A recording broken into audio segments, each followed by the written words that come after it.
Bereshith, also known as Genesis, the first book of Moshe, chapter 2. Thus the heavens and the earth were completed, and all their array. And on the seventh day Elohim completed his work which he had done, and he rested on the seventh day from all his work which he had made. And Elohim blessed the seventh day and set it apart, because on it he rested from all his work which Elohim had had made.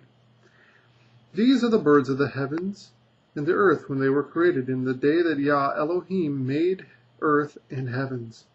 Now no shrub of the field was yet on the earth, and no plant of the field had yet sprung up, for Yah Elohim had not sent rain on the earth, and there was no man to till the ground. But a mist went up from the earth and watered the entire surface of the ground.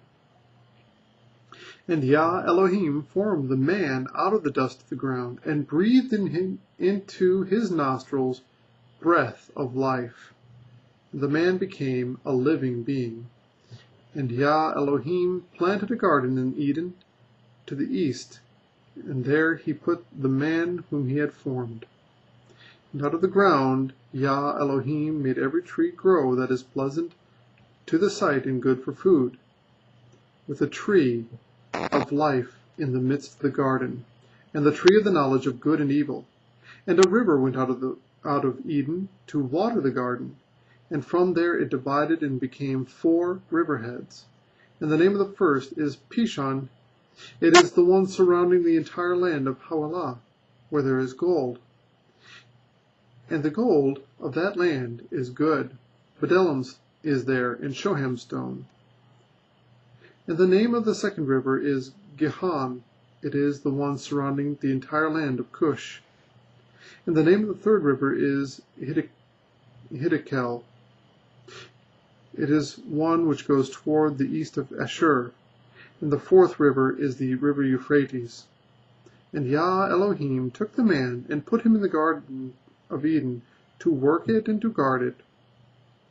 And Yah Elohim commanded the man, saying, Eat of every tree of the garden, but do not eat of the tree of the knowledge of good and evil, for in the day that you eat of it you shall certainly die. And Yah Elohim said, It is not good for the man to be alone. I am going to make a helper for him as his counterpart.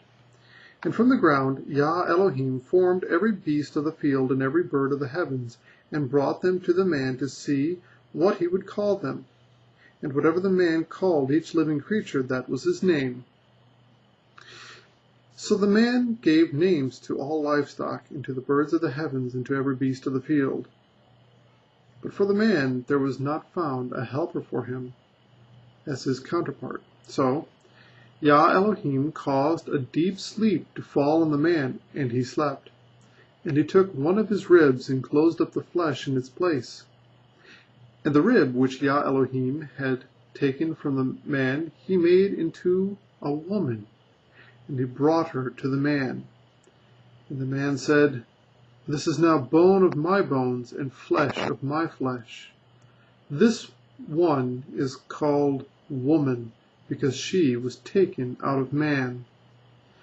For this cause a man shall leave his father and mother, and cling to his wife, and they shall become one flesh. And they were both naked, the man and his wife, yet they were not ashamed.